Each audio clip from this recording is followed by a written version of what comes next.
Sa isang maliit na baryo sa Iloilo, nagsisimula ang bawat araw sa tila paulit-ulit na himig ng mga manok at ingay ng palengke.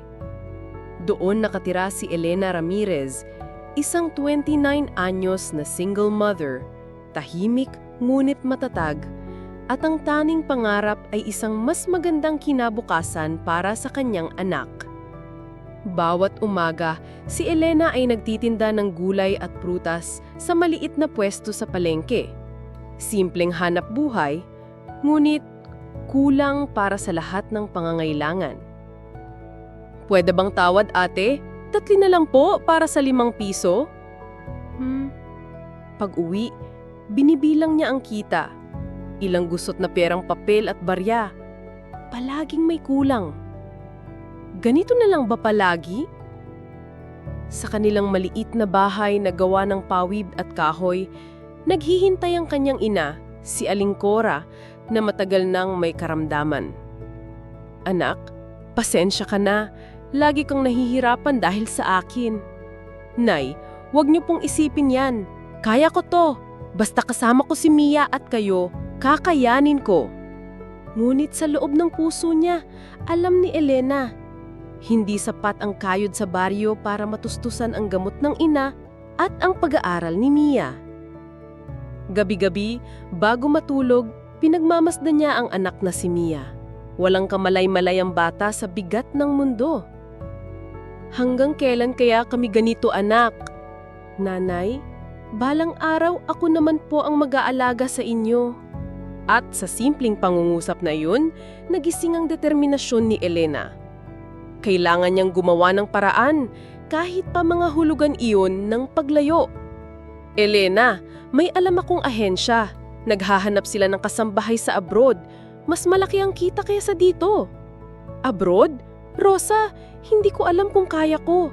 Iiwan ko si Mia, iiwan ko si nanay." "Hindi madali, pero isipin mo, ito na yung pagkakataon para matupad ang mga pangarap mo, para kay Mia, para sa pamilya mo." Sa mga salitang iyon, unti-unting nagbukas ang bagong daan para kay Elena.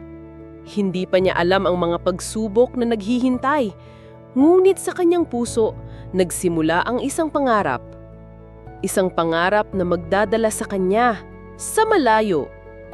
At mula sa maliit na baryo ng Iloilo, magsisimula ang kwento ng sakripisyo, pag-asa at tagumpay. Pagkatapos ng pag-uusap nila ni Rosa, ilang gabi ring hindi makatulog si Elena. Iniisip niya ang bigat ng desisyon. Aalis ba siya at iiwan ang kanyang pamilya? O mananatili at magtitiis sa hirap? "Paano kung hindi ko kayanin?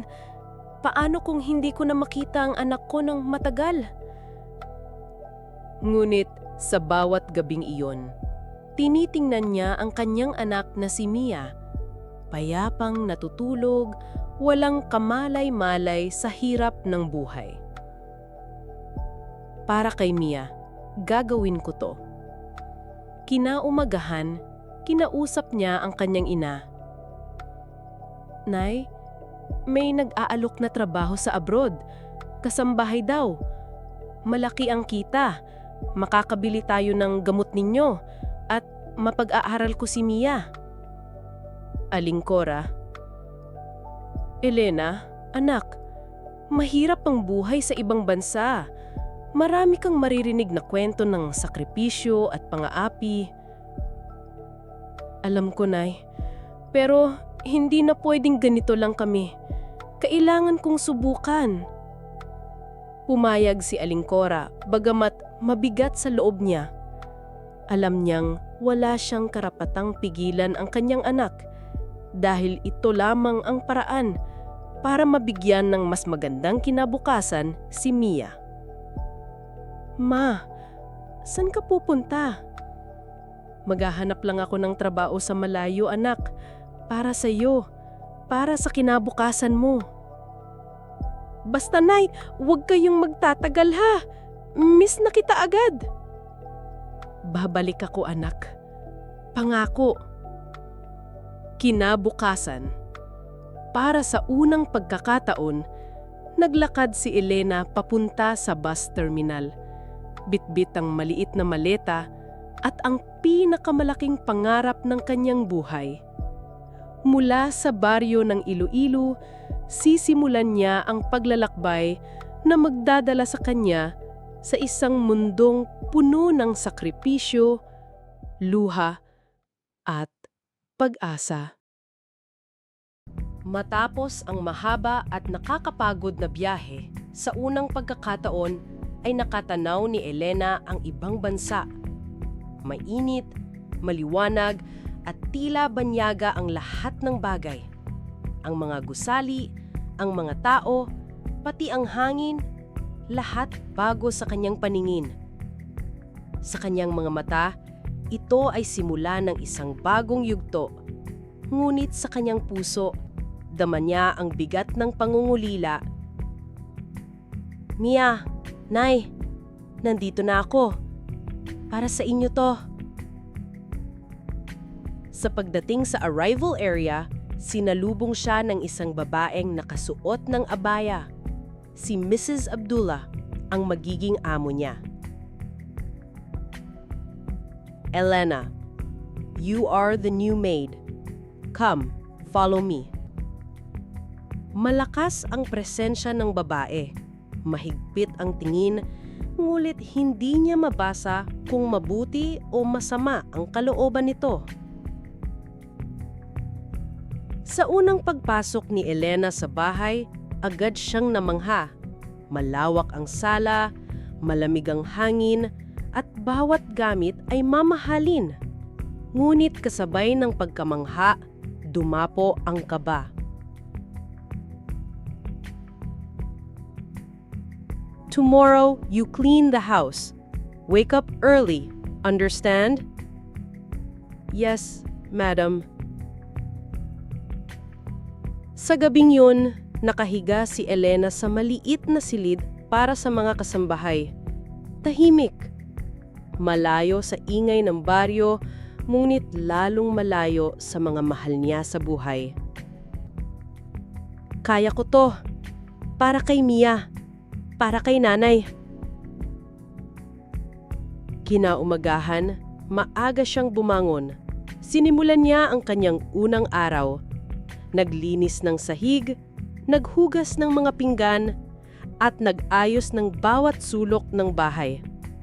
Tahimik lang siya, ngunit sa kanyang isip, paulit-ulit ang tanong, hanggang kailan kaya ito? Do it properly. Faster. Yes, madam. Sa unang araw pa lang, ramdam na ni Elena ang bigat ng sakripisyo. Ngunit sa kabila ng pagod at pangungulila, pinanghahawakan niya ang isang pangako na ang lahat ng ito ay may kapalit na mas magandang bukas para sa kanyang pamilya. Lumipas ang ilang araw. Unti-unti nang nasasanay si Elena sa takbo ng buhay sa banyagang tahanan. Ngunit sa bawat araw na lumilipas, ramdam niya ang bigat ng mga utos at ang lamig ng kanyang amo. Elena, hurry! Guests are coming. Make sure everything is perfect. Yes, madam. I'll finish it right away. Ngunit kahit anong sipag at yaga, hindi pa rin mailawasang mapagalitan. No! No! Not like that! Clean it again! I'm sorry, madam. I'll do it again. Sa gitna ng kanyang pagod at lungkot, nakatagpo siya ng kaibigang magbibigay ng lakas. Assalamualaikum! You must be Elena, right? Yes, I'm Elena from the Philippines. I'm Fatima. Don't worry. I know it's hard at first, but you'll get used to it. You're not alone. Si Fatima, kapwa kasambahay mula sa kalapit na bahay, sa kanyang mga salita, naramdaman ni Elena ang init ng pagkakaibigan sa isang bansang banyaga. Whenever you feel lonely, just remember why you're here. For your family, right? Yes, for my daughter, Mia. She's only 7. Then that's your strength. Don't let anything break you. Sa gabing iyon, muling nagkaroon ng pag-asa si Elena. Hindi siya nag-iisa at may bagong kaibigan na makakaunawa sa kanyang mga luha at pangarap. Ngunit kinabukasan, dumating ang unang matinding pagsubok. Elena, why is this plate broken? Do you know how expensive this is? I'm sorry, madam. It slipped. It won't happen again. Be careful next time. If this happens again, you will regret it. Sa unang pagkakataon, natakot si Elena para sa kanyang trabaho at sa kinabukasan ng kanyang pamilya. Ngunit kahit nanginginig ang kanyang mga kamay, pinilit niyang tumayo at magpatuloy. I can't give up. Not now. Not ever. At sa kabila ng pangungutya at pang-aapi, nagsimulang tumibay ang kanyang puso sapagkat alam niyang bawat luha at bawat sugat ay hakbang patungo sa kanyang pangarap. Habang unti-unting nasasanay si Elena sa kanyang bagong buhay, hindi pa rin mawala sa isip niya ang kanyang pamilya sa Pilipinas. Gabi-gabi, sa maliit na sulok ng kanyang silid, palihim siyang nagdarasal. Diyos ko, bantayan niyo po si Nanay at si Mia. Bigyan niyo ako ng lakas para kayanin lahat ng ito. Isang gabi, matapos ang mahabang araw ng trabaho, nakatanggap siya ng tawag mula sa Pilipinas. Mabilis ang tibok ng kanyang puso habang sinasagot ang telepono. Nay, kumusta po kayo dyan? Nay, si Lola po, laging hinihingal. Hindi na siya makalakad ng maayos. Ha? Bakit hindi niyo agad sinabi? Nasaan si Nanay? Anak, huwag kang mag-alala. Konting ubo lang to. Matibay pa ako. Nay, naririnig ko sa boses niyo. Mahina na kayo. Kailangan niyo ng gamot, ng check-up. Habang nakikinig sa tinig ng kanyang ina, ramdam ni Elena ang bigat ng pagkakahiwalay. Gusto niyang umuwi. Gusto niyang alagaan si Alincorra. Ngulit alam niyang hindi niya magagawa. Paano kung hindi ko na siya abutan? Diyos ko, tulungan niyo ako. Dumapo ang matinding lungkot sa kanyang puso. Ngunit kasabay nito, tumibay ang kanyang loob. Kailangan niyang magpakatatag. Para kay Nanay, para kay Mia. Nanay, magpagaling kayo. Magpapadala ko lang mas malaking pera. Gagawin ko ang lahat basta lumaban kayo. Sa kabila ng pangungulila at takot, ipinangako ni Elena na hindi siya susuko. Ang bawat araw na malayo siya sa pamilya ay hakbang tungo sa pag-asa. Matapos malaman ang kalagayan ng kanyang ina, lalong nagpursige si Elena. Alam niyang bawat kusing, bawat piso ay mahalaga para sa kaligtasan ni Alincorra. Sa maliit na envelope na hawak niya, binilang ni Elena ang natitirang allowance na ibinigay ng amo. Kaunti lang, ngunit para sa kanya, sapat na kung makakatulong ito sa Pilipinas. Hindi na muna ako bibili ng kahit ano. Lahat para kay Nanay. Sa Money Remittance Center, sa araw ng kanyang day off, maingat niyang inilakad ang perang ipapadala. Habang nakapila sa remittance center, dama niyang pagod at pangungulila ng mga OFW na kasama niyang nakatayo roon. Name? Country? Amount to send. Elena Ramirez, Philippines. All of this. Please send it. Habang pinipindot ng cashier ang computer, pinipigilan ni Elena ang luhang gustong tumulo. Ang perang pinaghirapan niya, kapalit ay pawis, pagod at minsan pati gutom. Sa bahay naman ni Among Abdullah, pagbalik niya sa bahay, mas lalo siyang nagpursige. Kahit masakit ang likod at mahapdi ang kamay, hindi siya tumigil sa pagtatrabaho. "Elena, clean faster! The guests will be here soon." "Yes, madam. I'll finish everything." Walang reklamo, walang tanong.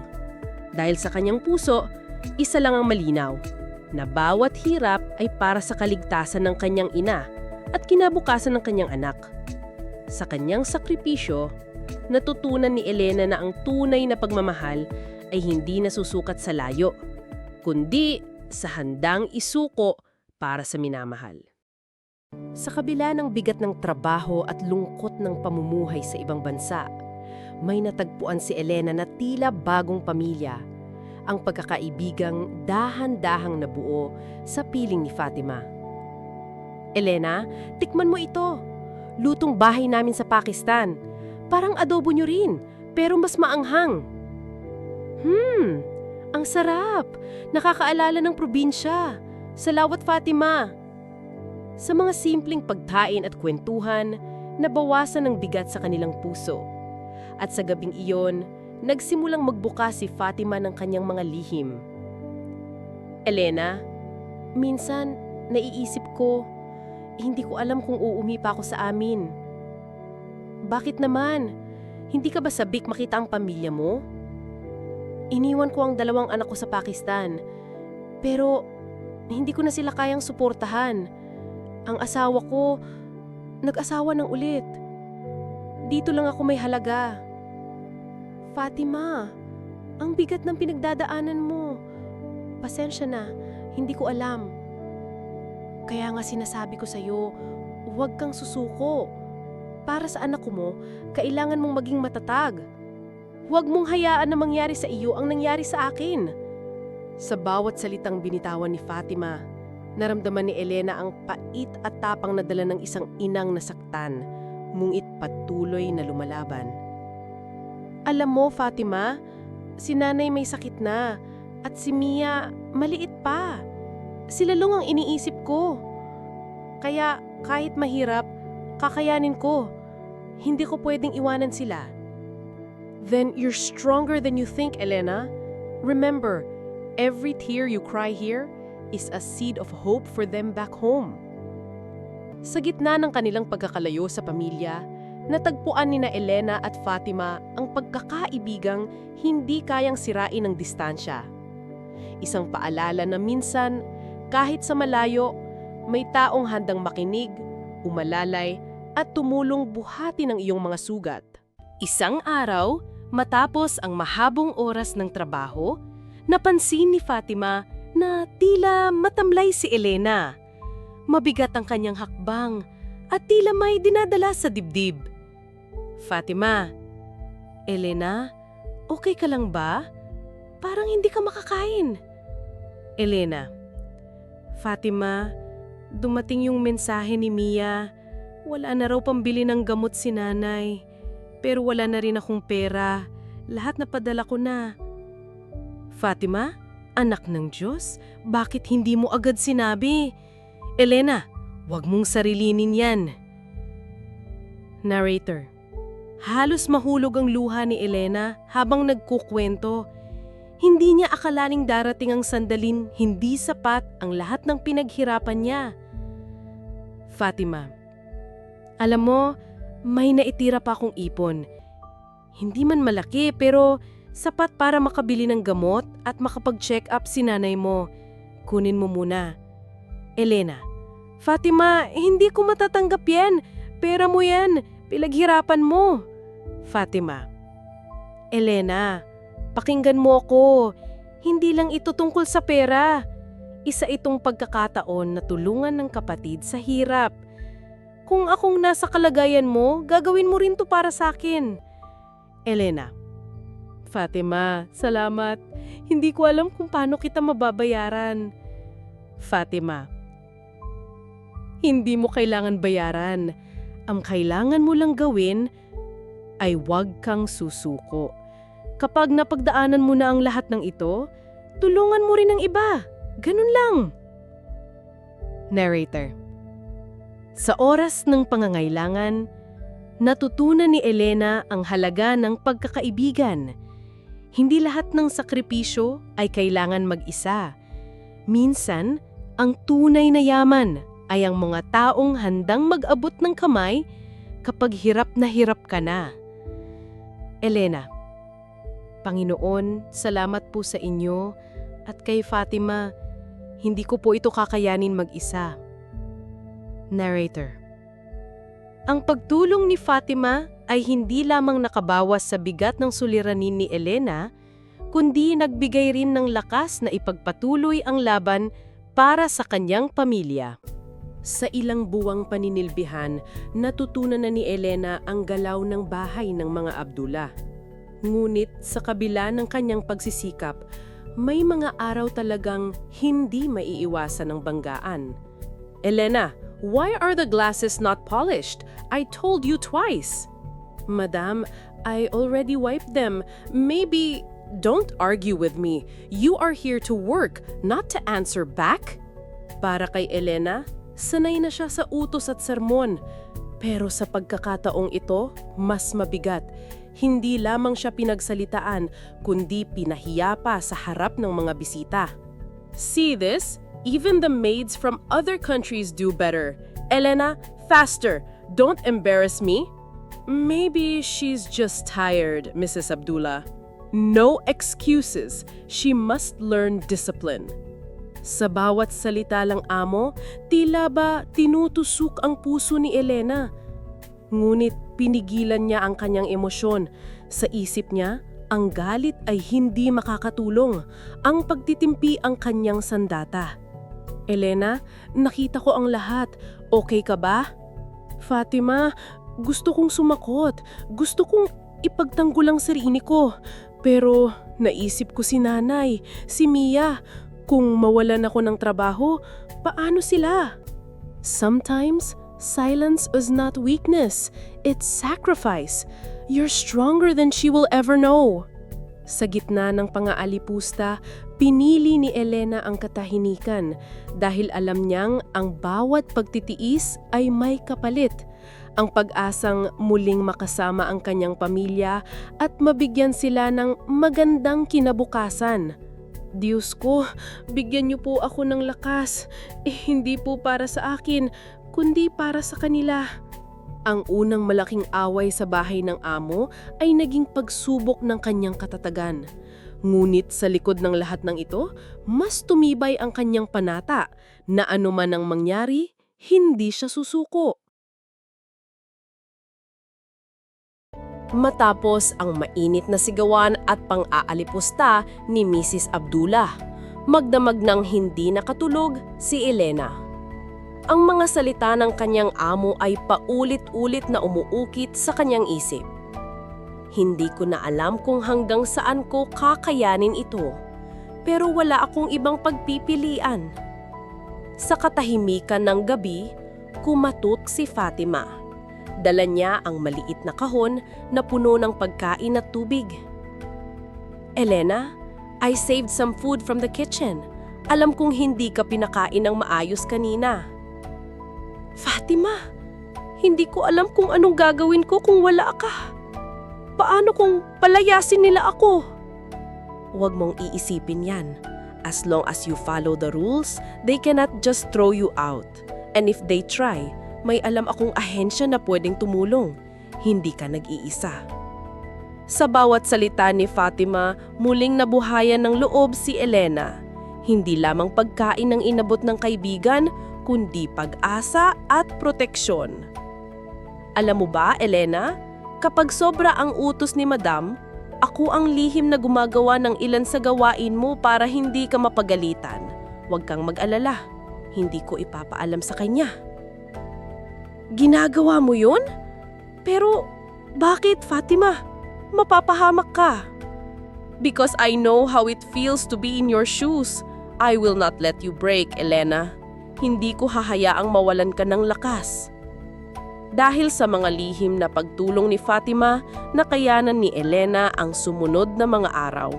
Natutunan niyang minsan ang tunay na kaibigan ay hindi lang kausap, kundi sandigan sa oras ng panganib. Salamat po Panginoon at salamat kay Fatima. Kung wala siya, baka bumigay na ako. Sa likod ng galit at pang-aalipusta ng amo, may isang kaibigang handang sumalo. At iyon ang nagpatibay kay Elena upang manatiling nakatayo kahit gaano kabigat ang unos.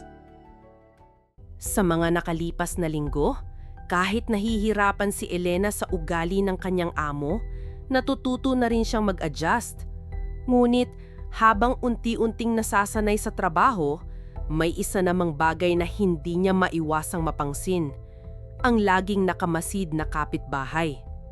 Sa bawat paglabas niya ng basura o pagwawalis ng bakuran, ramdam niya ang malamig na tingin ng isang matanda mula sa kabilang bahay. Si Mrs. Khan, kilala ng lahat sa kanilang lugar bilang mahilig makialam at mabilis kumalat ang tsismis.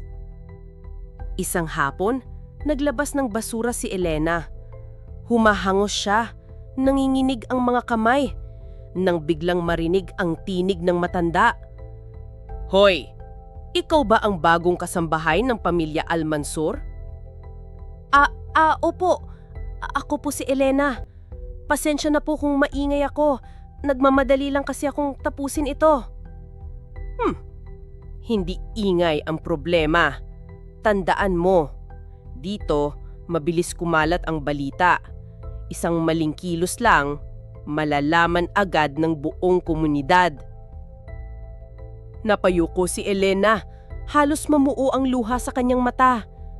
Ngunit bago pa siya tuluyang masindak, may dumating na pamilyar na tinig. Magandang hapon po, Mrs. Khan. Huwag po kayong mag-alala. Si Elena ay masipag at maayos. Ako po mismo ang gagabay sa kanya. Tignan na lang natin. Hindi lahat ng kasambahay nagtatagal dito. Pagkasabi nun, tumalikod ang matanda at naglakad papasok ng kanyang bahay. Iniwan si Elena na nanginginig pa rin sa kaba. Sa ugusina ng Nini Elena at Fatima. Elena, bakit parang galit na agad siya sa akin? Fatima, nihawakan ang kanyang balikat at malumanay sinabi, "Huwag kang matakot. Si Mrs. Khan, matagal na siyang ganyan. Mahilig makialam, lalo na sa mga baguhan. Basta gawin mo lang ang tama, huwag mong hayaan na sirain ang loob mo." Sa gitna ng panghuhusga at banta ng matandang kapitbahay, ramdam ni Elena ang init ng pagkakaibigan kay Fatima. Ngunit sa kanyang puso, hindi niya maiwasang itanong, gaano pa kaya karaming pagsubok ang naghihintay sa kanya sa lugar na ito? Kinagabihan, matapos ang maitling komprontasyon kay Mrs. Khan, hindi mapakali si Elena. Habang nakaupo siya sa maliit na balkonahe ng kwartong inuukupan, nakatanaw sa malalayong ilaw ng lungsod, unti-unting bumigat ang kanyang dibdib. Elena, mahinang bulong. Kung ganito palang umpisa, kakayanin ko pa kaya sa mga susunod na buwan? Biglang may kumatok sa pinto. Fatima, mahina ang tono. Elena, gising ka pa ba? Elena, oo Fatima, pasok ka. Pumasok si Fatima, dala ang maliit na termos ng tsaa. Umupo siya sa tabi ni Elena at sabay silang tumitig sa malalayong bituin. Huwag mong intindihing masyado si Mrs. Khan. Ganyan siya sa lahat ng bagong kasambahay. Pero kapag nasanay ka na, hindi na siya kasing bigat. Elena, malungkot na ngiti. Hindi ko alam. Natatakot akong magkamali. Ang dami kong iniwan sa Pilipinas. Pamilya ko, anak ko, pati si nanay na may sakit. Fatima, bahagyang nagbuntong hininga. Pareho tayo. Iniwan ko rin ang 2 anak ko sa Pakistan. Minsan, gabi-gabi akong umiiyak pero wala namang ibang paraan. Kailangan ko silang buhayin. Sa unang pagkakataon, naramdaman ni Elena na hindi siya nag-iisa.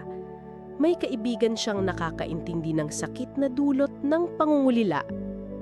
Elena, Fatima, salamat ha. Kung wala ka, baka sumuko na ako agad. Fatima, mahina pero matatag. Hindi ka dapat susuko, Elena. Magkasama tayo dito. Kapag nahirapan ka, tawagin mo lang ako. Walang iwanan.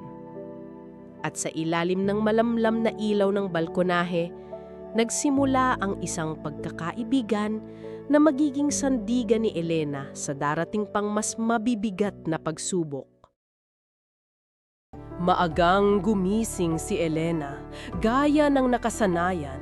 Sa bawat hampas ng trapo sa lamesa, dama niya ang bigat ng iniwan sa Pilipinas, ang anak niyang si Mia at ang inang si Aling Cora. Ngunit sa kabila ng pagod, may bahid ng pag-asa sa kanyang mga mata. Konti na lang, Mia. Konti na lang. Makakabili na tayo ng gamot ni Lola. Ngunit sa bahay ng kanyang amo, hindi kailanman madali. Lahat ng kilos niya ay bantay sarado. Elena, make sure the silverware shines. Guests are coming tonight. Yes, madam. I will make sure everything is perfect. Sa gitna ng tensyon, laging may isang nakahandang kumampi. Si Fatima, ang kaibigang nagbigay ng tapang at katahimikan. Kaya mo yan, Elena. Don't let her words break you. Salamat, Fatima. Kung wala ka, baka sumuko na ako.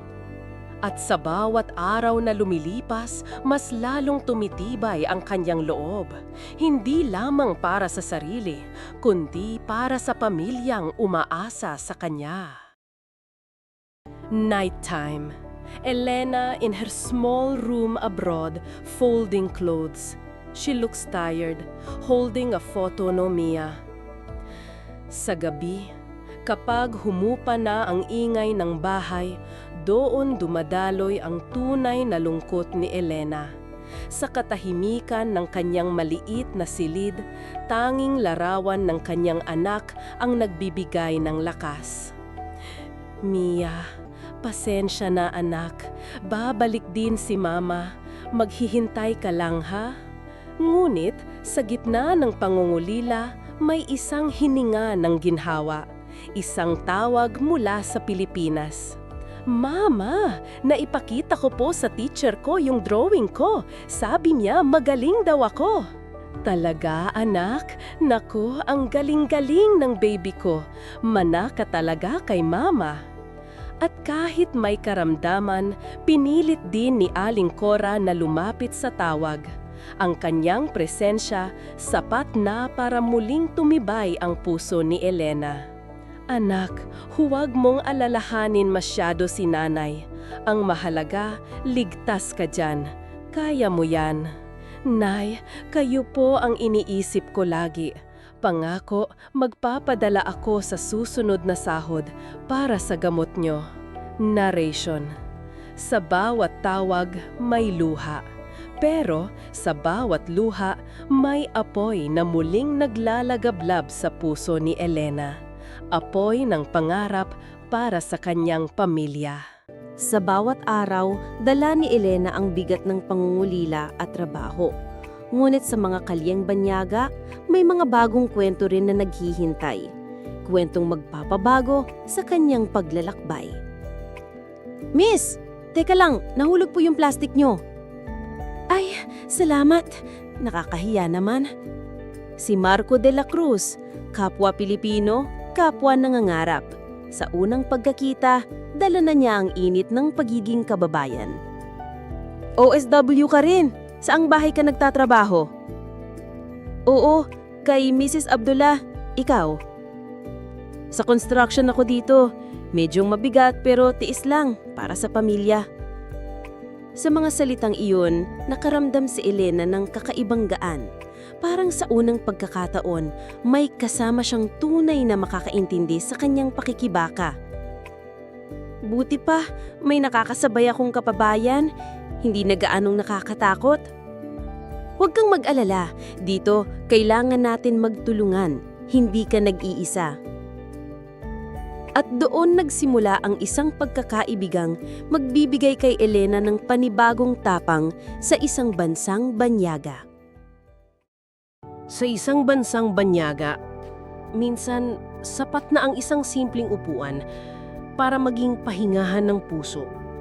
Sa katahimikan ng gabi, nagbukas ng mga lihim sina Elena at Marco. Alam mo, minsan gusto ko nang sumuko. Pero kapag naiisip ko ang mga anak ko, bumabalik ang lakas. Pareho tayo. Si Mia ang dahilan kung bakit ako nandito. Kung wala siya, baka hindi ko kayanin. Sa bawat salitang binitawan, mas lalo nilang naramdaman ang bigat at ganba ng sakripisyo. Dalawang magkaibang tao, pinagtagpo ng parehong pangarap.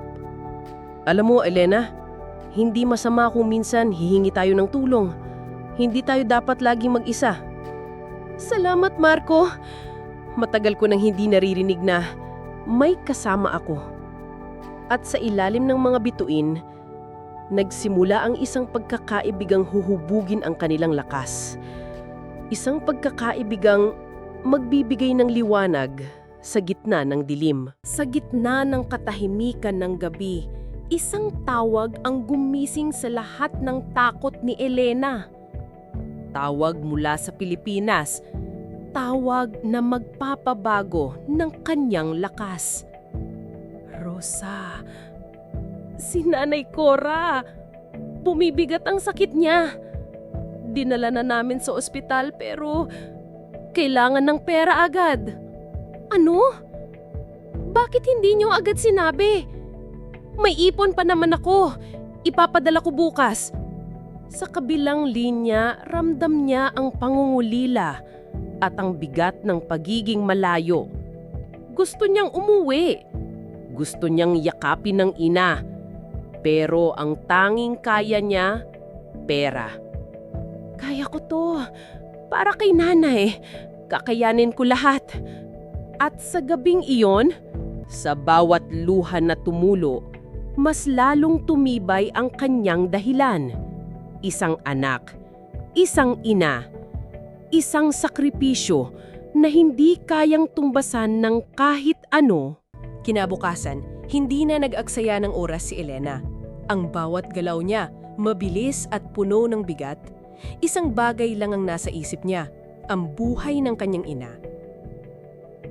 Kailangan kong makahanap ng paraan. Hindi pwedeng maubusan tayo ng oras. Buong tapang siyang lumapit sa kanyang amo. Ang hiling na iyon, hindi madali. Ngulit para kay nanay, kaya niyang lunukin ang lahat ng hiya. Madam, humihingi po ako ng paumanhin, pero pwede po bang maibigay ng maaga ang sahod ko? May emergency po sa pamilya ko sa Pilipinas. Elena, hindi kami sanay na pinangungunahan ng sahod. Pero nakikita ko ang sipag mo. Sige, pagbibigyan kita. At sa pagkakataong iyon, tila nabunutan ng tinik ang kanyang dibdib. May pera na siyang maipapadala. Isang pag-asa na maaaring makapagligtas ng buhay. Maraming salamat po. Hindi ko po makakalimutan to. Sa pagkakataong iyon, tila nabunutan ng tinik ang kanyang dibdib. May pera na siyang maipapadala. Isang pag-asa na maaaring makapagligtas ng buhay. Sa bawat perang ipinadadala, kapalit nito ay pawis, luha at sariling pangarap na nakabinbin. Pero para kay Elena, isa lang ang mahalaga, ang kaligtasan ng kanyang ina.